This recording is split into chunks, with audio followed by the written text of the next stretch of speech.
hours, an hour and 35 minutes long, so I don't know how we're I going don't to mean the video, although that's perfect. the Yeah, slide? but just the presentation itself, so people can take a look at that. Oh, Yeah. I'm fine can with we that, do yeah. that? Are we okay to do that? So yes, we will. I mean, I'll have to take out all the stuff that's not true. So as far as Just let us anecdotal, know. Yeah, right. as far as anecdotal evidence goes, I came to eating natural, wholesome, grass-fed products, or more organic than less organic, also through anecdotal evidence, because for about 10 years I couldn't eat meat of any, I couldn't eat beef of any kind. And then I read The Omnivore's Dilemma and didn't want to eat beef of any kind because it made me sick and it was horrible. And then I got involved in the Doylestown Food Club, which now has become the Doylestown Food Co-op, and I learned about all these local farmers who sold pasture-raised meat. And I said, okay, well, I wasn't buying meat for my poor husband anymore, so I said, okay, well, I'll buy some meat for my poor husband now, because now I know it's pasture-raised and I feel better about it. And it's supporting the local economy, so I bought locally raised meat, and I started feeding it to him, and it looked really good. So I said, well, maybe now I can eat this. Well, I had tried over the years, many years, to eat, this beef. And it made me sick. And even if I didn't know I was eating it, I would get sick, and I would then find out that I ate something that had beef in it. And anyway, bottom line was testing. I can eat organically raised grass-fed beef, and I can't eat any other kind of meat. My body knows something, and so there is definitely some anecdotal evidence there. So let's just say, how many people are members of the co-op? Raise your hand. I am thrilled. That's awesome. I hope by the end of tonight, everybody wants to be a member of the co-op. So what are we and what are we about? Well, our mission is to be a member-owned grocery store that provides convenient access to a variety of locally raised, locally grown, pasture-raised foods that we know is good for us, good for the community, good for the planet, and that's what we want to do. And good for our farmers. And our values are cooperative values. We are committed to acting cooperatively, we're committed to the environment, and we're committed to our community. We want to be a place where we help educate our community, and that's key. So why a food co-op in Doylestown? Well, I just said that, because because I'm selfish. I want to be able to go to one place and have access to this food 7 days a week, okay? To give our farmers and producers a consistent, reliable marketplace for their products to be sold at a fair price.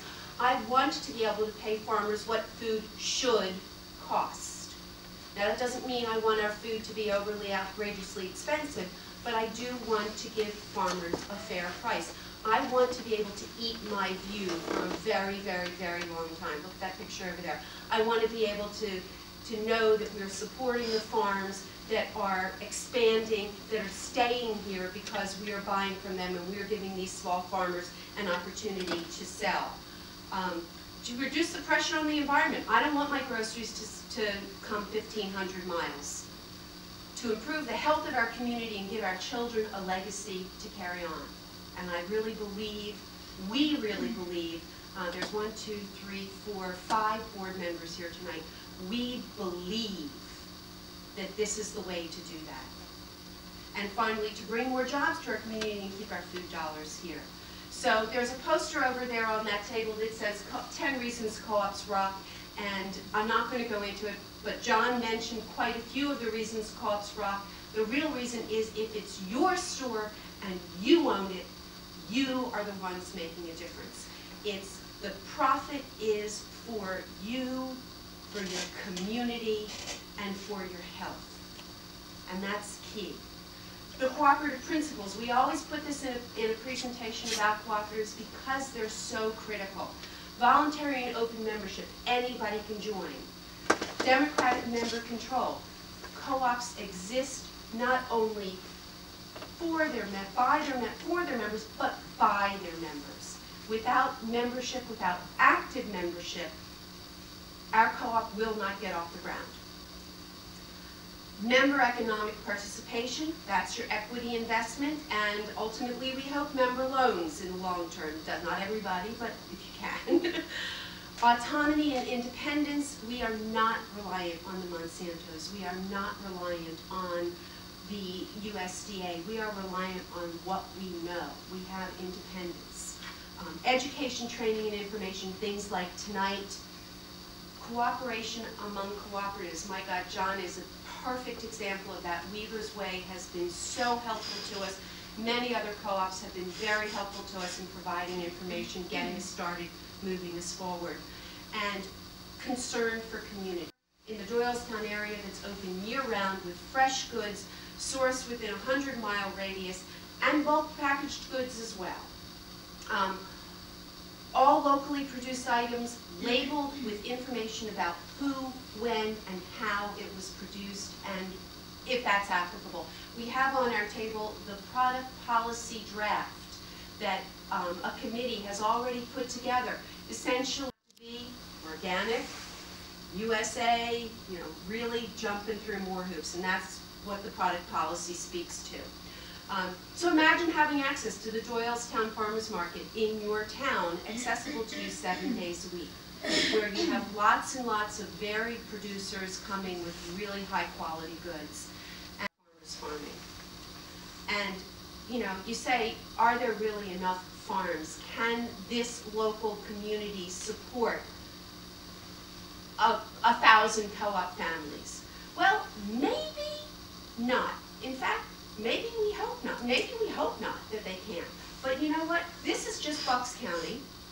This is Montgomery County. Doesn't take into account New Jersey, Lancaster, the entire Lehigh Valley, which is huge. Doesn't take into account upstate New York, which is just over that 100-mile range where you can get really great bulk grains and things like that. So there's a very, very strong farming community around us. And somebody earlier said how fortunate you were to be living in this region. We are fortunate. We need to take advantage of it. Americans spend an average of $600 billion annually on their food. If we took just 1% of the money that we spend in these grocery stores to direct purchasing of local food products, you can increase the local farmers' income by as much as 5%. Now that's going to help keep our farmers farming, keep us eating our view. So why become a member? So a lot of you have already taken that step. A lot of you haven't yet. You're waiting. Well, you're waiting because there's not a store yet. Well, it's a chicken and the egg. There won't be a store until we have enough members. So membership equals ownership, which equals the co-op. It's a considered investment in the community that you love. There is no work requirement, as there are at some co-ops, although we will welcome volunteers. Discounts at participating local businesses with your membership card. These can really add up. Tomorrow morning, our members will be getting an email announcing a new member discount. It's only valid through the winter months, but it's a very exciting member discount. I can't announce it yet to the room because not everybody in here is a member, but we're sort of not, we're not playing this up enough, because if you participate, I'm going to go forward, at these businesses, you can, if you buy from these local businesses, you can probably earn back your co-op equity in the course of a year. Okay, we'll come back to that slide. So when the stores open, we'll have member appreciation days. John can speak to member appreciation days at Weaver's Way. 3-4 times a year, they have a weekend where members go in and they buy, everything's 10% off your bill, 10% off your bill for your member appreciation day. That's a big discount. Periodic member-only discounts and events. At our local, we had a great event, local chili cook-off a couple of weeks ago, well, a month ago. Tickets for everybody was $10. If you were a co-op member, tickets were $7. We're going to be having another local live wonderful thing in April, I think, and tickets are less for co-op members. So those are the kinds of things where that will be another benefit. And when the co-op is making money, and that money doesn't need to be plowed back into the co-op to sustain us, then you'll be getting patronage dividends as well. Okay, so let's just take a really quick look at these participating businesses, and this list is growing, continues to grow. We have Sundog Yoga, Olive Oil, etc., Stan's Vitamins, CEC, Community Education Center, Schumacher Landscaping, Doylestown Bookshop. Buy John's book at Doylestown Bookshop. You better be having it there. Oh, Well Cow. We know one particular member who, what happened there? We know one member who's probably already saved her full member equity at Oh Well Cow alone. New Hope Window Cleaning Service, Bridge Acupuncture, Sweet Spot, Hickory Kitchen, Jules, and Basically Burgers. 4 local businesses, local restaurants. It's not about competition. We say over and over again, the rising tide raises all boats. These are 4 restaurants that are all working together. 2 of them have their fundraisers for us on the same night. Okay, so Blue Moon Acres, wonderful local greens. Synergy, which is a naturopathic doctor, and Dr. Julie Lackman, and Hen's Teeth Gift Shop. So these are all currently member benefits. So here are the milestones. So our overall goal is basically 900 to 1,000 members. That will give us $250,000 in working capital. We probably need a lot more than that to actually start a full-scale store, but we're hoping to start something smaller and grow. So, okay, well that sounds like a lot. Well, nobody's going to wait around until we have 900 members for a store. Then you're all going to be frustrated. So we're going to start looking for a location when we have 300 members. So where are we now? We have 202 members invested in our co-op. We started our membership drive in May of 2011. So we are a year and a half in. The beginning of this year, we have 101. So at the end of this year, now we have 202. We're hoping to have 300, certainly by our 2-year anniversary of our member, 300 by our 2-year anniversary. We currently have an equity balance of $47,000 and 573 cents. No, $47,573. And that's up from almost $28,000 in January. Okay, so what are we doing with this member equity? All of your board members, all the board members are bonded. We are protecting that money to the best of our ability. We're bonded, we're insured, and we have made a decision that we're going to leave this member equity untouched in an interest-bearing account until such time as we're ready to move forward with establishing some kind of brick-and-mortar store. Whether that's a smaller store or the full-scale store, we're not sure yet, but we're not going to spend member equity until we're ready to move forward in some way with getting people food, okay? Getting people access to that food. So we do have a lot of fundraising events, and that fundraising money goes to buy things like our membership brochures, space rental, printing, that beautiful big poster, that was a library display, and so we use all of that for our promotional materials. Okay, so how much does it cost? Membership equity is $400, and if you pay that membership up front, it's a 10% discount, so it works out to be $360, or you can pay it $100 a year for 4 years, over 4 years. And then you're done. Now, I say then you're done. Does that mean your equity may never go up? No, it doesn't. Because if 10 years from now we want to go through an expansion and the members all say and vote yes, we want to expand and we need to raise money and we're going to do that through member equity, then you as members vote to do that. But that's the only way that your member equity is going to go up, is if it is membership approved. Okay? If either of those options are a hardship, we have said from the very beginning that we want everyone to have access to membership in the Doylestown Food Co-op. If those options are a hardship, please contact us and talk to us. As simple as that. Okay. So what are the next steps? We have our ongoing membership drive, and that is key. We really feel very strongly that we can't move forward with looking for a location until we know that we can make this store a success. And we don't know we can make this store a success until we have a committed number of families who are saying, yes, I will make this my store. I will shop here.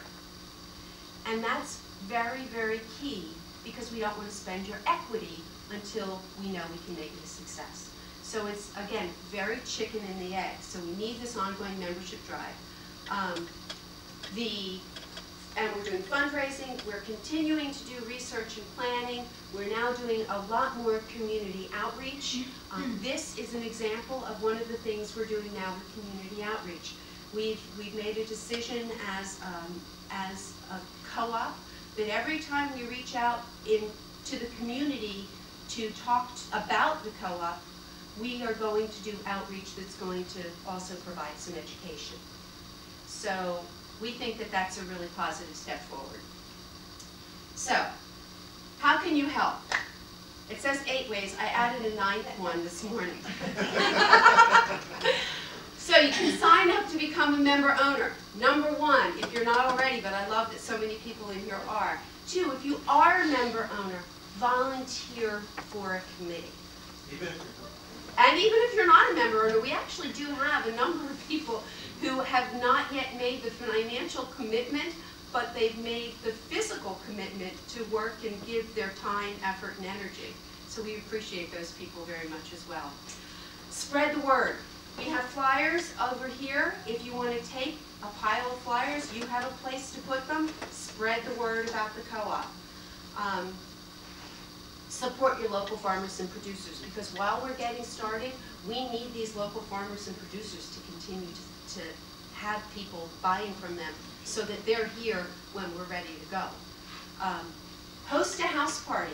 House party is basically a wonderful party that you host where you invite all of your friends and tell them all about who you've been talking about the co-op with, or you want to talk about the co-op with.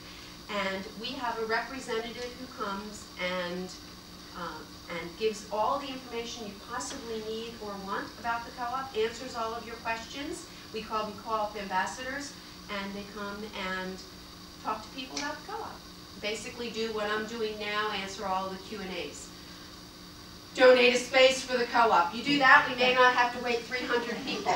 Anybody have a great big lot that we can put a container on for now? Okay.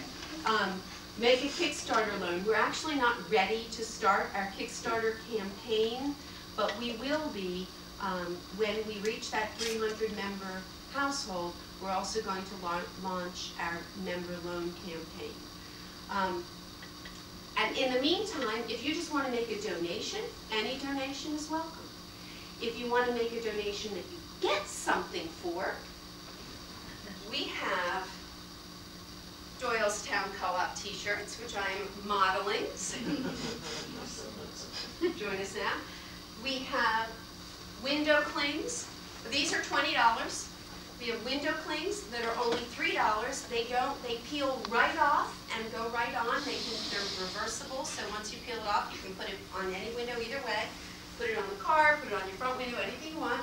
And we have pins that speak to environmental issues because we feel strongly about those. So you can support the co-op in any way that way. Okay, so it's a really exciting time to be a member. We truly are moving forward. We're making lots of the big decisions, product and producer selection. Location, Megan's back there is interesting, producer selection stuff. Location of the store, we hope it won't be that far off that we're doing that decision making. We are currently revising our bylaws, the bylaws that you see on the website as the proposed bylaws. They're not yet approved by the board. We will, or by the membership. We will be, we have been making some revisions to them because as we've gone along, we found there are some changes. So those are things that will go out to the membership, and it's very exciting. Okay, I'm done. It's 3 minutes to 9. I'm here as long as people have questions. So, yes? The opening slides, nowhere in the presentation didn't make any mention of organic or non-GE. Is that a requirement of the food plant itself, or is it not? Okay, that's a really good question. So, no, it is not a requirement. And that is in our product policy. Because we have as one of our objectives to support our local farmers, not all of our local farmers are,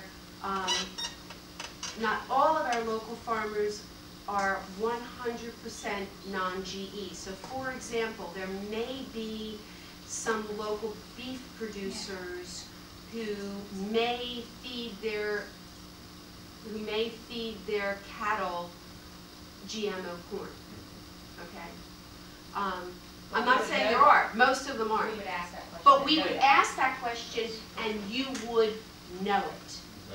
It would be labeled. So everything in the store will be labeled.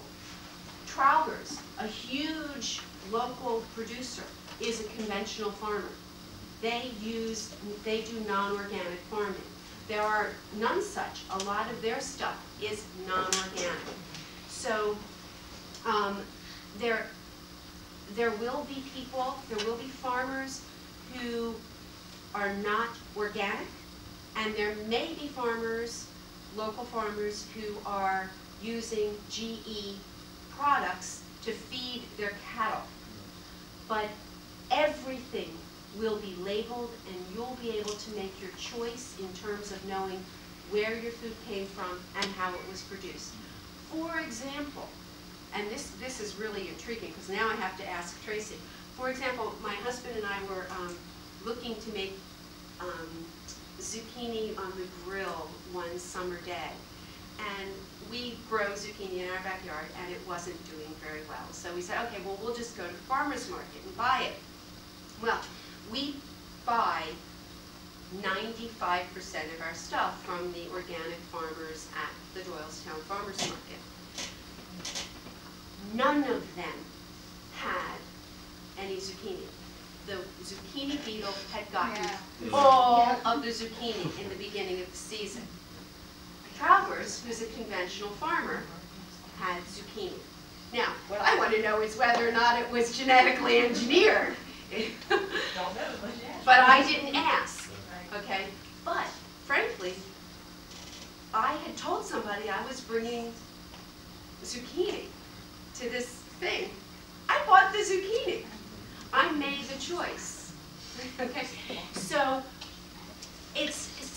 if all of the zucchini is eaten locally within 100 miles at organic farms, and you know that your membership wants zucchini, you're going to still have non-organic zucchini in the store because that's what your membership wants, but they'll be able to make the choice.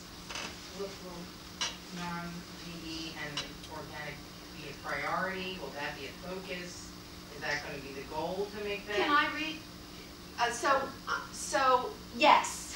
I mean, the labeling is good, Yes. but if So- I go in there and I can't find anything. No. You know, No. because- So, okay, so Doylestown Food Co-op Product Policy Guidelines version 3.0. So we do everything by committee work. So the committee got together, and this is the third iteration of working in committee to come up with this, and it's not yet approved by the membership or finalized. The Doylestown Food Co-op is being formed in response to the growing interest in supporting local and sustainable farming operations while nourishing our community with healthful foods that have traveled the shortest distance possible to our tables. This is exciting. This is the first time this is being read to more than the Product Policy Committee. DFC has established the following product quality preferences and will strive to source products adhering to these principles. Our intention is that this is a living document reflecting current member values and market demand. All products will be clearly labeled to supply shoppers with the most complete information possible and allow for informed purchasing decisions. Locally produced. DFC's top priority is selling products that are produced or manufactured locally. What is local? For a locavore, local might mean the food shed definition of originating within a 100-mile radius. Product displays will include the name and location of the producer whenever possible. Regional, domestic, and imported items will be displayed as such when more specific producer information cannot be obtained. Second, organic. Certified organically grown and produced food products will be prioritized and made available at DFC. Alternative labels such as certified naturally grown, Sustainable Growers Union, transition to organic, and Food Alliance certified will be labeled as such. Who knew there were so many labeling organizations? Tracy and John did, I'm sure. GMO free, and now we have to change this to GE free.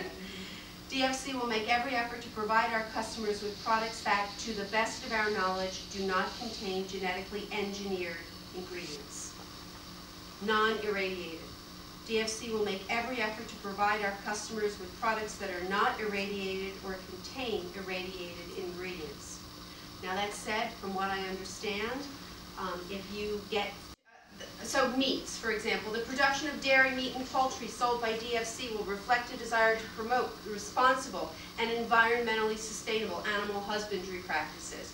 The DFC will, when possible, prioritize purchasing from farms committed to rotational grazing as their primary management tool in an effort to support the health and well-being of all parties involved, animals, people, and the planet.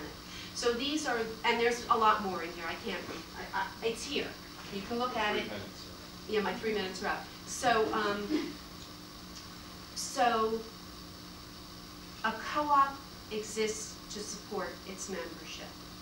It's our hope that we can educate our co-op so that our membership wants to eat more seasonally, wants to eat more organically, wants to eat pasture-raised meats. Jen?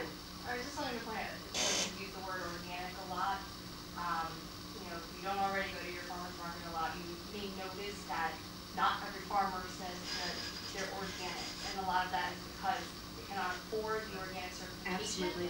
Does not mean that they are not using organic practices. The important thing is to know your farmer, ask them the questions, whether or not they spray, and if they spray, are they using organic spray? So that's just, I just wanted to point that out. No, that's because we use that that's really a lot. important because my farmer, and my other T-shirt that I wear all the time is the Know Your Farmer T-shirt, and on the back of it says Barefoot Gardens because that's my farmer. They're chemical free. They are not certified organic. But I am at that farm. I work at that farm. I know that farm. I know how everything's produced.